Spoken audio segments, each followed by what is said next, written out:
자, 이제 넷째 시간 물권법 보겠습니다. 자, 물권법 페이지 일단 46페이지부터 시작이 되고 있죠. 자, 물권법 일반적인 내용들은 어렵지 않으니까 스스로 좀 읽어보시고요. 자, 뒤에 물권적 청구권 보겠습니다. 48페이지. 48페이지로 와보시면은 물권적 청구권이 나오고 있고, 지금 여기서 나오고 있는 물권적 청구권이 213조 그리고 214조가 나오죠. 213조에서 규정하고 있는 거는 소유물 반환 청구고요. 그리고 214조에서 규정하고 있는 건 소유물 방해 제거 청구, 그리고 예방 청구 같이 규정하고 있습니다.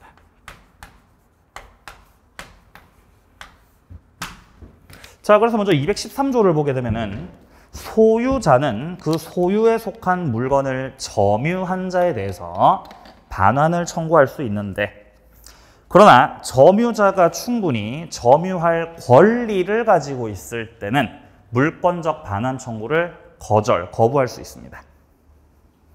자, 214조 소유자는 소유권을 방해하는 자에 대해서 방해 제거 청구를 할 수가 있고, 방해할 염려가 있었을 때는 예방 청구나 손해배상의 담보를 청구할 수 있습니다. 자, 먼저 밑에 내려가 보시면은 동그라미 2번에서 규정과 준용이라고 나와 있죠. 자, 일단 물권적 청구권을 규정하고 있는 거는요. 자, 소유권 파트 213조, 214조, 그리고 점유권 파트에서는 204조, 205조, 206조에서 각각을 규정하고 있습니다. 자, 그리고 다른 제한 물권들에는 따로 규정을 하고 있진 않죠. 다만 준용되죠. 근데 어디에는 준용이 안 돼요? 디귿의 유치권. 디귿의 유치권 준용되지 않는다. 그렇기 때문에 유치권에 기한 물권적 청구권, 이런 거는 인정될 수가 없는 거죠. 자, 그리고 추가적으로 리을의 지역권 그리고 저당권 같은 경우는 점유를 수반하지 않는 권리죠. 그렇기 때문에 반환 청구권이 인정될 수 없습니다. 그리고 기본적으로 미음처럼 점유권에 기한 물권적 청구권하고 본권에 기한 물권적 청구권은 각각이 별개의 제도로서 서로 영향을 미치지 않고 병존하게 됩니다. 자, 오른쪽 페이지로 가보겠습니다. 동그라미 3번에 물권적 청구권의 청구권자가 먼저 나와 있습니다. 물권적 청구권을 행사하는 사람은 현재 물권자이어야 물권적 청구권 행사가 가능합니다. 그래서 기역처럼 미등기 건물의 매수인 나오죠. 이 사람은 아직 소유자가 되지 못한 자죠. 그러니까 물권자가 아니다. 그러니까 행사를 못한다는 겁니다. 그리고 니은입니다. 매매를 해가지고 소유권을 상실한 전 소유자죠. 즉 매도인을 말하는 거죠. 원래는 물권자였지만 매매 계약을 해서 소유권을 이전시킨 사람이죠. 그러면 물권적 청구권도 함께 이전되기 때문에 이자도 행사 못합니다. 자, 그리고 디귿입니다. 피담보 채무 소멸을 원인으로 저당권 등기에 대해서 말소 청구하는 내용입니다. 자, 갑 쪽에서 소유자였고 갑이 소유하던 물건에 대해서 을에 저당권이 설정되었습니다. 그럼 일단 저당권자로 등기가 되어 있을 건데요. 갑 쪽에서 저당권 설정자로서 돈을 빌렸었고 갑이 부동산을 소유하고 있었습니다. 그런데 그 이후에 갑이 다 변제를 했다면, 돈을 다 갚으면은 피담보 채권이 소멸하기 때문에 말소 등기를 하지 않았더라도 저당권은 소멸하게 됩니다. 저당권은 소멸했지만 등기부상에는 저당권이 이렇게 남아있을 수가 있겠죠. 자, 이런 상태에서 저당권 설정자 갑이 부동산 소유권을 병한테 넘깁니다. 매매 계약을 했고 소유권 이전 등기를 격려시켜서 병이 새로운 소유자가 되었습니다. 그러면 갑하고 병 중에서 이 을 명의로 된 저당권 등기 말소 청구를 누가 해야 되는 것이냐라고 묻는다면 둘 다 할 수 있는 거죠. 자, 병이 행사하는 말소 청구는 소유자로서, 현재 물권자로서 행사하는 물권적 청구권. 그리고 갑은 계약 당사자로서 돈을 빌려 썼고 직접 변제를 했기 때문에 이 저당권 등기에 대해서 말소 청구할 수 있고, 이거는 채권적 청구권입니다. 그래서 갑이 행사하는 말소 청구는 채권적, 병이 행사하는 말소 청구는 물권적인데 어쨌든 둘 다 말소 청구를 할 수 있다는 내용입니다. 자, 그래서 문장에서 지금 첫째 줄 오른쪽에 보시면은 현재의 소유자, 병이겠죠. 병은 소유권에 기해서 말소 청구할 수 있고, 그리고 종전의 소유자, 갑을 말하는 거죠. 갑은 계약의 당사자로서 말소 청구를 할 수 있습니다. 자, 이제 상대방으로 내려가 보죠. 물권적 청구권의 상대방은 현재 물권을 침해하고 있는 혹은 방해하고 있는, 점유하고 있는 자를 상대로 행사하는 것입니다. 자, 기억에 점유자는 직접 점유자일 수도 있고 간접 점유자일 수도 있죠. 전부 다 물권적 청구권 상대방 될 수 있습니다. 자, 그런데 디귿에 나오는 점유 보조자. 점유 보조자는 점유자예요, 점유자 아니에요? 점유자가 아니죠. 그러니까 물권적 청구권 상대방이 될 수가 없습니다. 자, 이제 페이지 넘기셔가지고 물권적 청구권 성질들 확인해 보겠습니다. 자, 동그라미 5번에서 나오고 있는데요. 물권적 청구권의 대표적인 성질은 부종성입니다. 주종관계를 통해서 물권과 물권적 청구권이 운명을 함께 한다는 겁니다. 자, 그렇기 때문에 물권이 이전하게 되면은 물권적 청구권도 따라서 함께 이전한다는 거죠. 자, 그리고 니은이요.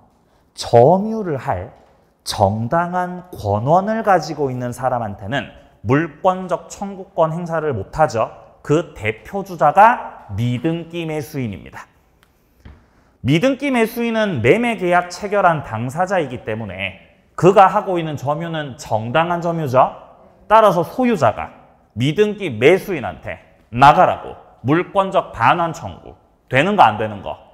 안 되죠. 그리고 같은 논리로 시효 완성자도 정당하게 점유를 하는 자이기 때문에 물권적 청구권 행사를 시효 완성자에게 할 수 없다는 겁니다. 자, 그리고 미음이요. 소유권 자체가 소멸시효에 걸리지 않기 때문에 소유권에 기한 물권적 청구권도 소멸시효에 걸리지 않고, 그리고 비읍, 방해 제거 청구에서의 그 방해는 그 원인 제거를 청구하는 거죠. 결과가 아닙니다. 원인 제거.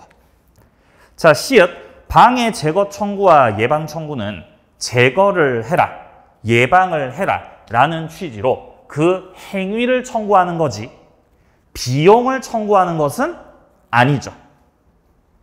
자, 내려갑니다. 6번. 물권적 청구권 대위 행사입니다. 자, 전형적인 물권적 청구권의 대위 행사는요, 명의 신탁을 했던 경우입니다. 자, 갑과 을 사이에서 명의 신탁을 하였고, 갑이 신탁자, 을이 수탁자입니다. 자, 그러면 명의 신탁이라고 하는 것은 신탁자 갑이 내부적으로 소유권을 유지하되 명의는 수탁자 명의로 해놓는 걸 말하는 겁니다. 명의 신탁이 유효인 경우를 가정해 본다면 유효. 이 경우에 외부적 소유자는 누가 되는 거죠? 외부적? 얘죠. 얘가 외부적 소유자죠. 그래서 명의 신탁을 했던 부동산을 어떤 외부의 제3자가 무단으로 점유하고 있을 때 그 무단 점유하고 있는 외부의 제3자를 상대로 물권적 청구권은 누가 행사하는 거죠? 네, 수탁자, 을 쪽에서 이렇게 물권적 청구권을 행사하는 것입니다. 신탁자 갑은 내부적 소유자일 뿐 외부적으로는 소유자가 아니기 때문에 갑이 직접 행사를 할 수가 없다는 거죠. 그렇기 때문에 신탁자 갑은 수탁자를 대위해서 물권적 청구권을 행사해야 된다는 내용이에요. 신탁자가 수탁자를 대위할 수 있는 것도 명의신탁이 유효기 때문이죠. 만약에 무효였다면 대위를 못했을 겁니다. 유효기 때문에 대위해서 행사 가능합니다. 한 가지 더. 갑과 을이 임대차 계약을 하였습니다. 임대차 계약을 통해서 갑이 임대인, 그리고 을이 임차인입니다. 자, 그런데 임대차가 된 그 부동산에 대해서 역시 어떤 외부의 제3자가 무단으로 점유를 하고 있다면 갑하고 을 중에서 지금 현재 누가 소유자죠? 임대인 갑이 소유자죠? 그러니까 소유권에 기한 물권적 청구권은 갑이 행사, 을이 행사. 갑이 행사하는 거예요. 갑이 소유자이기 때문에 갑이 소유권에 기한 물권적 청구권 행사를 할 수 있는 거죠. 임차인이 행사할 수 있는 건 소유권에 기한 물권적 청구권이 아니라 점유권 가지고 행사를 해야 되겠죠. 자, 그런데 을이 소유권에 기한 물권적 청구권을 행사하고 싶을 때는 자신이 직접 행사를 할 수가 없으니 유효인 임대차 계약을 뭐 해가지고 대위해가지고 임대인을 이렇게 대위해가지고 요렇게 소유권에 기한 물권적 청구권을 임차인이 행사할 수도 있는 것이다 라는 취지로 이렇게 두 가지 대위 청구가 나옵니다. 자, 그래서 먼저 기역 같은 경우는 갑과 을, 명의신탁 약정에 따라 갑이 신탁자, 을이 수탁자인데 명의신탁된 토지를 제3자가 침해했을 때 갑은 대외적으로는 소유권 주장을 못하니까 수탁자, 을을 대위해서 물권적 청구권 행사. 자, 니은은 임차인이 목적물 침해를 당했을 때 임대인이 가지고 있는 소유권에 기한 물권적 청구권을 대위 행사할 수 있는 것입니다. 자, 물권적 청구권 소유권 파트에서는 이 정도로 보고요. 그리고 좀 뒤로 넘어가 보세요. 자, 페이지를 61페이지 잠깐 와보세요. 61페이지. 자, 물권적 청구권은 아까 봤던 213조하고 214조에 규정되어 있는 소유권에 기한 물권적 청구권도 있지만 지금 페이지에 나오는 점유권에 기한 점유권 파트에서 규정하고 있는 물권적 청구권도 있습니다. 자, 여기서는 204조 점유물 반환 청구, 그리고 205조 점유물 방해 제거 청구, 그리고 206조 점유물 방해 예방 청구. 이렇게 세 가지 종류의 점유보호 청구권이 있는 것입니다. 그래서 이렇게 위에 거를 출제할 수도 있고 밑에 거만 출제할 수도 있고 두 개가 섞여서 출제될 수가 있기 때문에 우리는 이 두 가지를 분리해서 정리를 해둘 필요가 있다는 거죠. 자, 위에 나오는 내용들은 아까 우리가 책에서 살펴봤었던 그런 포괄적인 내용들인 반면에 이 점유보호 청구권은 204조 여기를 주로 출제하게 되는데 여기서 우리가 기억해야 되는 게 세 가지죠. 자, 조문 함께 확인해 보겠습니다. 204조가 나와 있는데 자, 1항부터 먼저 보면 점유자가 점유의 침탈을 당했을 때 물건에 대해서 반환 및 손해배상을 청구할 수 있다. 여기서 잘 봐야 될 단어는 침탈이라고 하는 단어죠. 침탈. 아까 전에 소유권에 기한 물권적 청구권 행사할 때는 침탈 있어야 돼요? 침탈 없어도 돼요? 침탈 없어도 되죠? 근데 여기서는 침탈이 있어야 돼. 좀 더 제한적입니다. 침탈이 있어야 한다.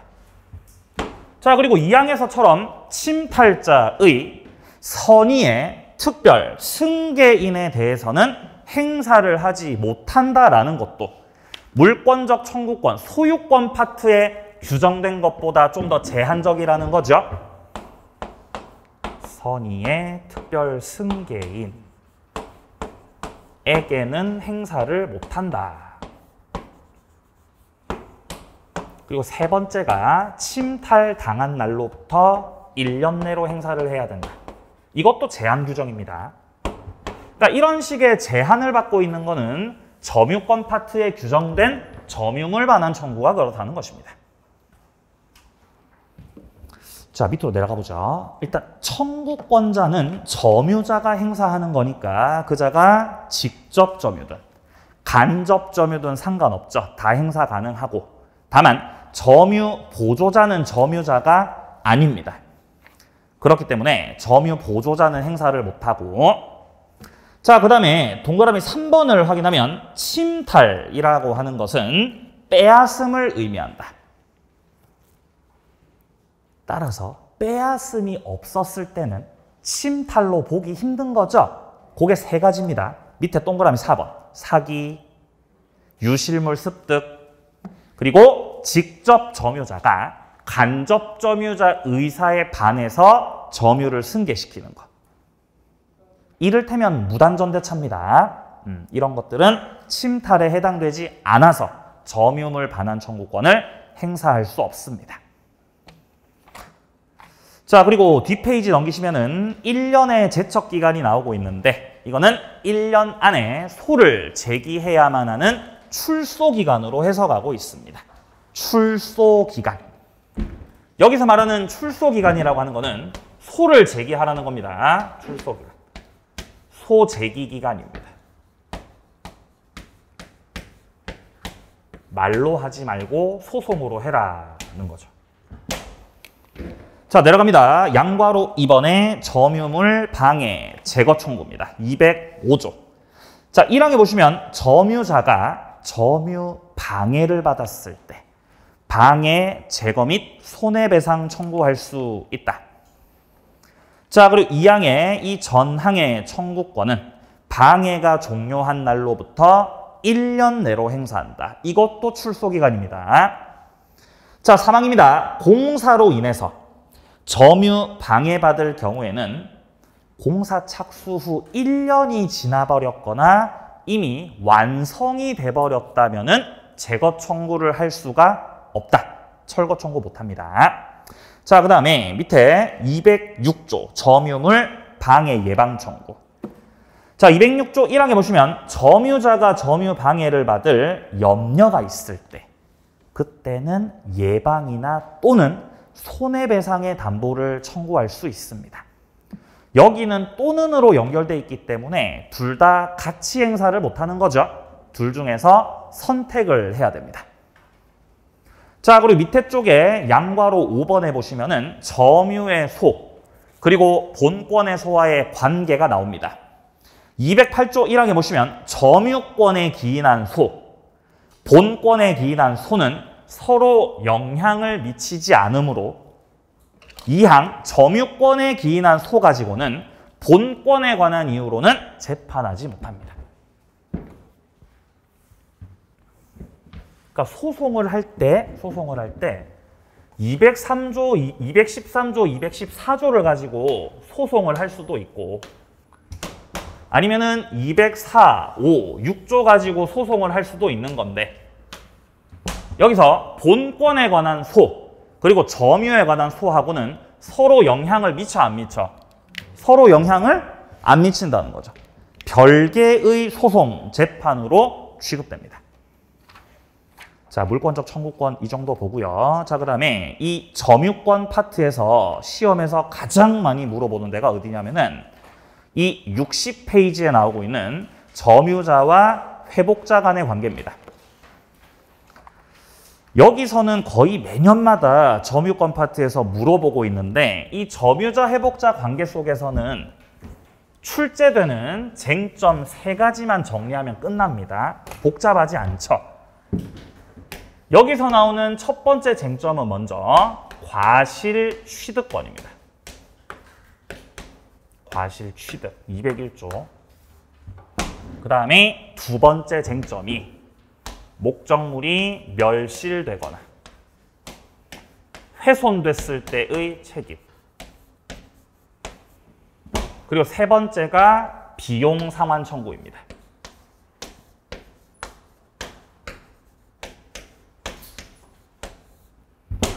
자, 첫 번째 과실 취득권부터 살펴보게 되면 과실을 취득할 수 있는 점유자는 일단 선의의 점유자다. 선의의 점유자가 과실을 취득할 수 있고 그 반대로 악의의 점유자는 과실을 취득할 수가 없는 자죠. 그리고 여기서 말하는 과실은 천년과실,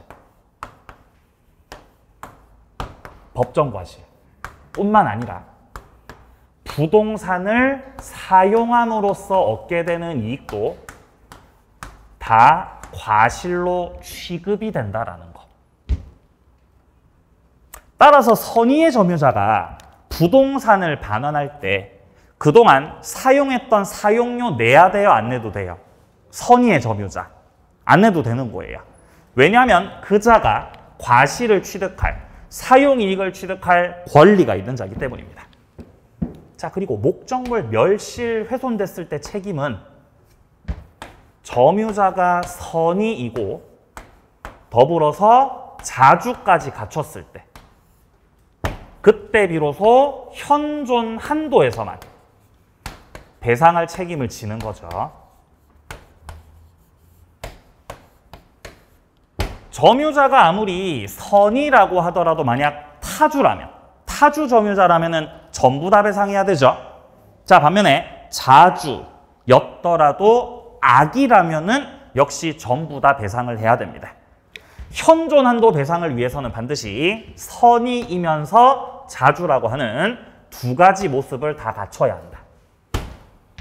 자, 그리고 비용 청구입니다. 비용 청구는 이거는 선의가 됐든 악의가 됐든 불문이에요. 선악을 불문하고 비용은 청구할 수 있다. 자, 그런데 비용 청구할 때 이때 비용은 필요비, 유익비가 있는데 여기서 필요비에서 한 번 더 쪼개지죠. 여기서 나오는 필요비 중에서는 통상 필요비도 있고 그리고 특별 필요비도 있습니다.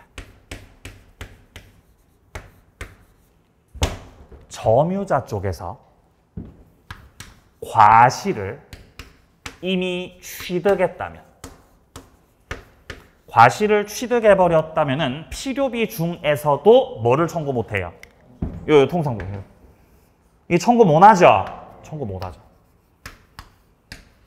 자, 근데 청구를 못하는 거는 통상 필요비를 청구를 못하는 거지, 뭐 특별 필요비라든지 유익비 같은 경우는 과실을 취득했더라도 청구하는 것이 가능합니다. 자, 이렇게 세 가지 쟁점 순으로 정리하시면 되겠어요. 자, 책에서 내용 좀 확인해 볼게요. 자, 양보하로 1번에 나오는 과실 수취권입니다. 201조 1항에 보시면은 선의의 점유자는 과실을 취득한다. 2항입니다. 악의의 점유자는 수취했던 과실들을 다 반환해야 되고요. 그의 잘못으로 인해서, 과실, 잘못으로 인해서 훼손시켰거나 수취하지 못했다면 그 과실의 대가들을 다 보상해 줘야 됩니다. 자, 조문 박스 밑에 동그라미 1번을 확인합니다. 이 과실에는 천년과실도 법정과실도 다 포함이 되고 뿐만 아니라 뭐도 과실로 취급된다고요? 사용이익도 예, 부동산을 사용함으로써 얻게 되는 이익도 과실로 취급이 된다. 자, 동그라미 2번. 과실을 취득하기 위해서는 과실 취득권이 있는 본권에 관해서 오신을 해야 되는데 없었음에도 있었다고 믿었다라는 거죠. 그때 오신을 할 때는 정당한 근거 필요합니다. 자, 동그라미 4번을 보죠. 판례 보시면은 선의의 점유자로서 그 과실을 취득할 권리가 있다고 하더라도 그 점유에 잘못이 있다면 토지 점유자는 진정한 소유자에 대해서 불법 행위를 구성하겠지만 과실 취득권이 있다고 해서 불법으로 인한 손해배상 책임이 배제되는 것은 아니다라고 되어 있습니다. 점유자가 점유를 했고 그 부동산을 사용했습니다. 사용함으로써 얻게 되는 이득을 뭘로 취급한다고요? 과실로. 과실을 취득할 수 있습니까?에 대한 문제인 거죠, 결국. 점유자가 사용을 해서 과실을 취득을 했는데 문제는 그 했던 점유가 과실이 있어가지고 이게 불법 점유였다는 거예요. 그러면 불법으로 점유를 했던 거니까 과실을 뱉어야 돼요? 손해배상해야 돼요? 손해배상해야 돼요. 불법 점유에 해당이 됐으니 손해를 배상할 책임이 있는 거죠. 그럼 손해는 손해대로 배상을 해주면 되는 거죠. 과실을 뱉어야 됩니까? 아무리 불법 점유라고 하더라도 나에게 본권이 있다고 오신을 했던 선의의 점유자였다면 과실은 취득을 한다 못한다? 취득할 수 있다는 뜻입니다. 만약에 선의의 점유자의 점유가 무단이었고 불법이었다면 그에 따라 손해배상 책임을 지면 되는 거죠. 선의니까 과실은 취득할 수 있는 거다라는 판례입니다. 자, 그리고 밑에 두 번째 쟁점, 양괄호 2번의 멸실 훼손 책임. 여기서는 뭐 다른 거 따로 설명할 필요가 없고 조문 박스 밑에 선의이고 자주일 때가 현존 한도다. 여기를 확인하세요. 자, 세 번째 쟁점, 오른쪽 페이지에 양괄호 3번, 비용 상환 청구권. 자, 203조에서는 먼저 1항에서 규정하고 있는 것이 필요비 상환 청구입니다. 점유자가 점유물을 반환할 때 회복자에 대해서 그 점유물을 보존하기 위해서 지출한 금액, 현상 유지 비용이죠. 이 필요비에 대해서는 목적물을 반환할 때 상환 청구를 할 수 있다. 근데 뒷문장에 보시면 점유자가 과실을 취득했다고 나오죠. 과실을 취득했다면 뭐를 청구 못한다고? 통상 필요비. 그냥 필요비라고 하면 안 되죠. 통상 필요비 청구 못한다. 2항입니다. 점유자가 개량하기 위해서 지출한 유익비에 관해서는 가액 증가가 현존한 경우 회복자 선택에 쫓아서 지출금액, 증가액 상환 청구할 수 있는데 이것과 관련해서는 상환기간 허여가 가능하죠. 그게 3항의 내용입니다. 이 경우 법원은 회복자 청구에 따라 상당한 상환기간을 허여할 수 있다. 자, 여기서 말하는 허여는 기간 유예시키는 것이고 기간을 유예받게 되면은 유치권 성립이 안 되는 거죠. 자, 조문 박스 밑에 동그라미 1번 확인합니다. 선악을 불문하고 인정된다. 청구 시기, 반환 청구를 받았거나 반환을 할 때 그때 인정되고요. 그리고 상대방은 기억에 계약관계가 존재하고 있다면 이때는 203조가 적용되지 않습니다. 그 존재하는 계약관계 속에서 비용을 청구하죠. 자, 반면에 니은에 계약관계가 없다. 그런 경우가 203조를 근거로 해서 회복자 상대로 비용 청구를 할 수가 있습니다. 자, 그리고 동그라미 5번에 유익비에 대해서는 법원이 상환기간 허여를 할 수도 있고 이렇게 기간이 유예되면은 유치권을 주장하지 못하게 됩니다. 자, 점유권 파트는 이 정도로 마무리하고요. 자, 그리고 이제 소유권에서요. 그 뒤에 63페이지부터가 소유권이거든요. 자, 상린관계 부분은 역시 좀 스스로 좀 읽어보시기 바라고요. 취득시효 좀 설명하겠습니다. 자, 65페이지에서 밑에서부터 나오는 게 지금 취득시효인데요. 자, 표가 나오죠, 지금. 표 둘째 칸 확인합니다. 취득시효 객체가 되는 거는 자기 소유 부동산도 취득시효가 가능하죠. 내가 내 거를 취득시효. 그리고 국유재산은 원칙적으로는 취득시효가 안 되지만 그 중에서도 일반 재산 같은 경우는 취득시효를 할 수 있죠. 지분도 취득시효가 됩니다. 지분. 그리고 그 밑에 줄에 한 필 토지 일부분에도 취득시효가 가능하죠. 단 점유 취득시효가 가능한 거죠. 일부는.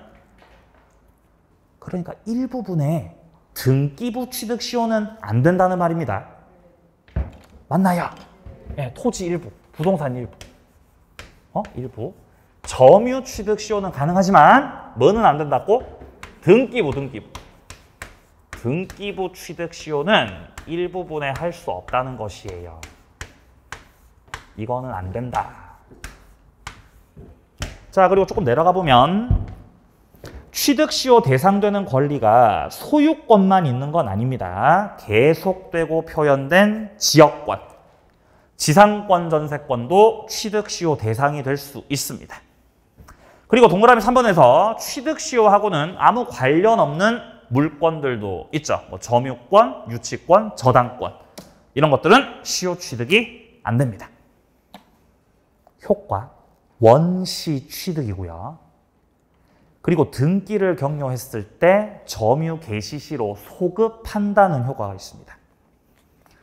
자, 그리고 관련된 이제 사례들 형태로 좀 보면 뒤에 점유 취득 시효가 나오고 있는데요.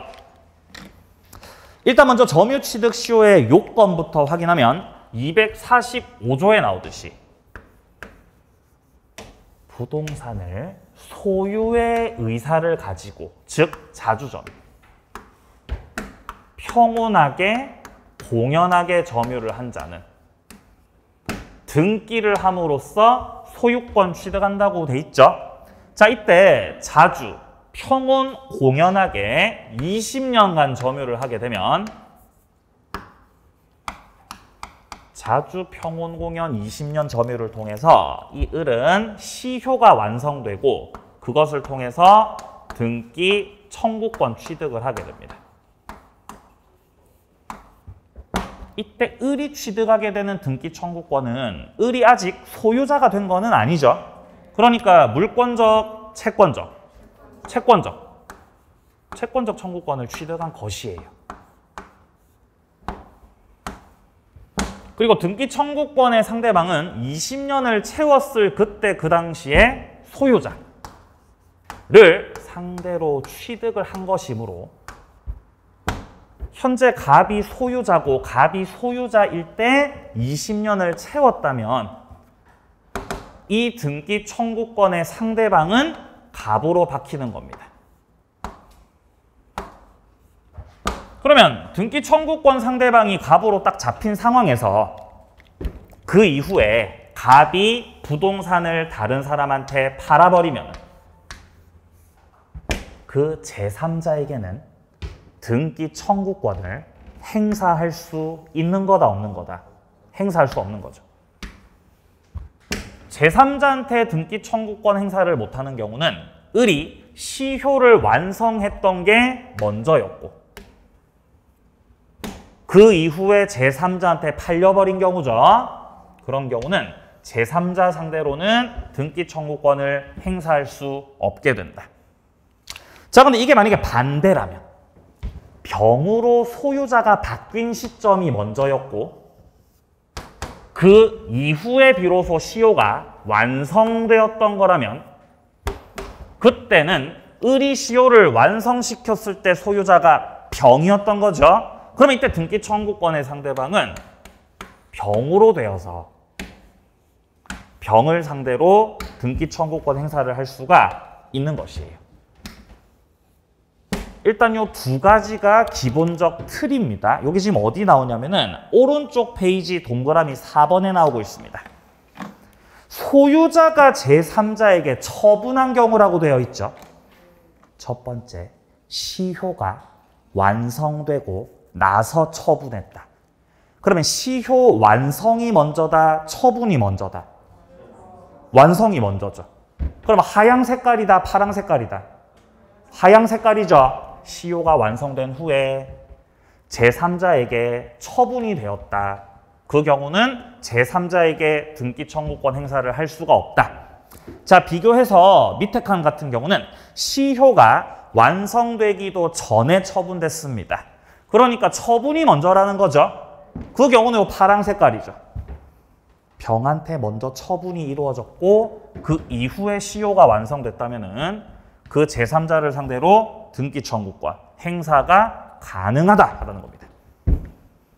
자, 이 기본적 틀을 토대로 해가지고 자, 다시 왼쪽 페이지요. 자, 동그라미 3번을 좀 보겠습니다. 자, 등기 청구권의 상대방이라고 되어 있죠. 시효가 완성될 그때 그 당시에 소유자다.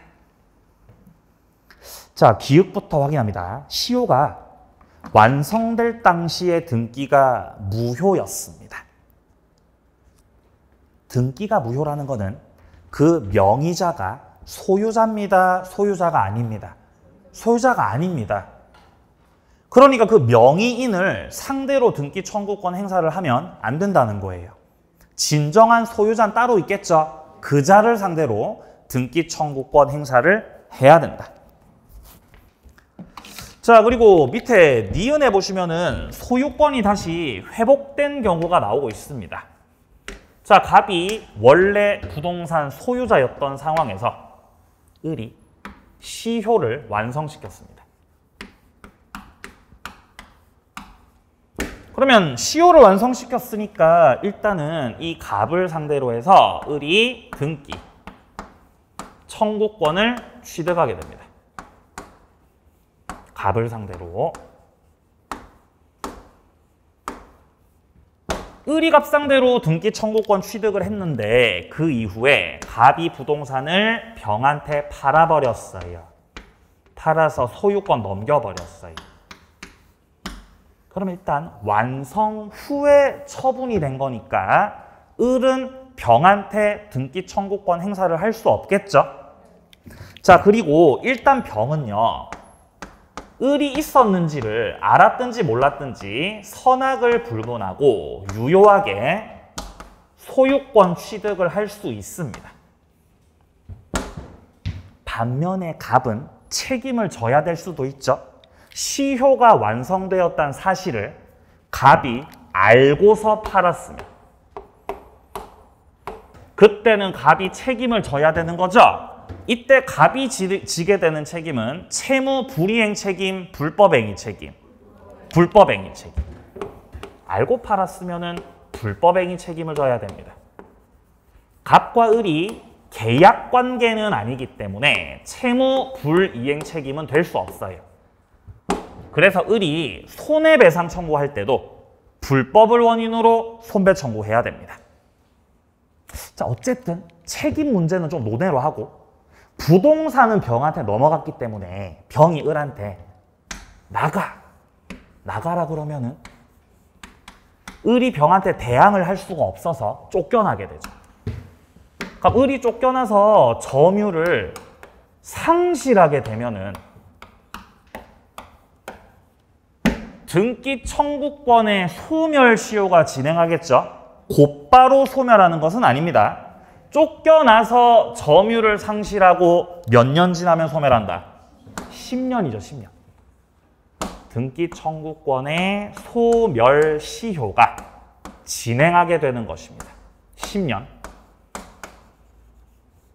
근데 진행을 하다가 아직 10년은 안 됐고 9년, 11개월 됐어요. 그럼 아직 등기 청구권이 안 없어진 거죠? 그때 매매가, 갑과 병의 매매가 무효가 되고 병이 취득했던 소유권이 다시 갑한테로 복귀하게 되면 갑이 소유자가 되면서 이제 을은 아직 소멸하지 않았던 등기 청구권을 행사할 수 있겠죠? 요게 이제 행사가 가능하다는 것입니다. 요게 지금 나오고 있는 니은입니다. 니은. 소유자가 제3자에게 처분을 하고 나서 원래 소유자 갑에게 소유권이 다시금 회복이 됐다. 그러면 시효 완성자는 원소유자 상대로 등기 청구권 행사할 수 있죠. 단 10년 안짝이겠죠. 10년 안짝입니다. 자, 그리고 디귿에 보시면 이중매매 법리가 그대로 적용된다고 나와 있습니다. 시효 완성 후 원소유자가 토지를 제3자에게 처분했을 때 이거를 알고 처분했다면 책임져야 된다 그랬죠? 근데 갑은 책임을 져야 되지만 소유권 넘겨받는 병 같은 경우는 이 제3자 같은 경우는 선의가 됐든 악의가 됐든 불문하고 소유권 취득을 하게 됩니다. 다만 제3자가 부동산 소유자의 저 갑의 불법 행위에 대해서 적극적으로 가담을 했다면 그런 경우는 반사회적 법률 행위가 되겠죠. 그러면 절대적 무효가 돼버립니다. 자, 그리고 밑에 리을에 보시면 2차 취득시효라고 하는 것도 있습니다. 2차 취득시효. 이것도 결국 시효가 완성되고 나서 소유권이 병한테 넘어간 기본적인 틀은 똑같은 상황이에요. 자, 갑이 소유자고 을이 갑이 소유자였던 상태에서 시효를 완성시켰다. 자, 그러면 시효 완성을 통해서 을이 등기 청구권 취득을 하게 되고 이 등기 청구권의 상대방은 갑이죠. 자, 그런데 갑을 상대로 등기 청구권 취득을 했고 그 이후에 갑이 완성 후 처분을 해버리게 되면은 역시 을은 이 등기 청구권을 가지고는 병에게 대항을 할 수가 없지만 소유자가 갑에서 병으로 바뀌고 이 바뀐 시점을 새로운 기산점으로 해서 다시 완성. 20년 다시 흘렀습니다. 그럼 다시 시효가 완성됐기 때문에 등기 청구권을 새롭게 다시 취득합니다. 그리고 이때 다시 취득한 등기 청구권은 완성 당시 소유자가 병이죠. 이제 병을 상대로 취득한다는 거죠. 이런 걸 2차 취득시효라고 합니다. 그러면은 병한테 행사를 할 수가 있게 된다. 40년 점유한 겁니다. 자, 그리고 이제 오른쪽 페이지로 가셔가지고요. 자, 동그라미 5번 보겠습니다. 소유자와 점유자 간의 관계 나오죠. 자, 먼저 기억입니다. 시효가 완성된 경우에는 소유자가 점유자에게 소유물 반환 청구를 할 수가 없습니다. 왜냐하면 시효 완성자의 점유는 정당한 점유여서. 아까 전에 그 미등기 매수인하고 똑같은 상황입니다. 미등기 매수인, 시효 완성자, 정당한 점유자. 자, 그리고 뿐만 아니라 니은에서처럼 소유자가 점유자 상대로 해서 시효 기간 동안에 점유로 인한 부당이득 반환 청구도 할 수가 없습니다. 지난 20년 동안에 부동산을 사용했으니까 사용료 달라는 거죠. 그것도 안 돼요. 어차피 소급해서 소유자가 될 예정이기 때문입니다. 자, 내려갑니다. 동그라미 6번. 소유자가 부동산 제3자에게 처분한 경우입니다. 기읍, 소유자와 시효 완성자가 계약을 체결했던 건 아니기 때문에 계약상 채권 채무 관계가 없고 따라서 채무 불이행 책임을 묻지는 못한다. 자, 니은입니다. 소유자가 점유자 시효 완성 사실을 알면서 제3자에게 처분했을 때는 불법 행위 책임이 성립하게 되는 거죠. 그러니까 이를 원인으로 손해배상 청구할 때도 불법 원인으로 손배 청구를 해야 되겠습니다. 자, 점유취득시효 사례들이었고요. 자, 이제 뒤로 한 장 넘기시고요. 68페이지로 와보시면은 등기부 취득시효가 나오고 있습니다. 등기부 취득시효는 점유취득시효하고 요건이 좀 다르죠. 245조 2항에 보시면은 이미 소유자로 등기를 한 자가 10년 소유의사, 평온공연, 선의 그리고 무과실로 점유했을 때 소유자가 될 수 있는 제도입니다. 이때 등기부 취득 시효의 기초가 되는 등기는 꼭 적법 유효한 등기일 필요가 없습니다. 시작할 땐 무효였지만 요건을 갖추고 있다면 등기부 취득 시효가 가능한 것인데 무효도 무효 나름입니다. 니은에서처럼 소유권 보존 등기가 이중으로 격려됐다는 거죠. 이런 걸 이중 보존 등기라 그러죠. 이중 보존 등기 중 후등기 무효일 때는 그거 가지고는 등기부 취득 시효를 할 수가 없죠. 둘째 줄에 보시면은 뒤에 된 소유권 보존 등기가 무효라고 나오죠. 이게 바로 후등기로서 무효란 뜻입니다. 그때는 등기부 취득 시효 완성을 주장할 수 없다. 자, 내려갑니다. 등기의 승계입니다. 등기부 취득 시효를 주장할 때 꼭 자기 명의로 10년을 채워야 되는 건 아니죠. 앞 사람의 기간까지 합산시킬 수 있습니다. 자, 그리고 동그라미 3번에 선의 무과실. 선의 무과실은요, 등기에 관한 것이 아니고 점유에 관한 겁니다. 선의 점유, 무과실 점유, 점유에 관한 거. 그리고 선의 무과실이 꼭 10년간 계속돼야 되는 건 아니죠. 네, 점유를 시작했을 때 개시 시 선의 무과실이면 족하고요. 자, 그리고 디귿에서처럼 선의 점유는 추정이 되지만 무과실은 추정되지 않기 때문에 시효 취득자가 직접 이를 증명할 책임이 있습니다. 자, 여기까지 취득 시효였고요. 자, 뒤에 공유서부터 식사 맛있게 하시고요. 3시부터 보도록 하겠습니다.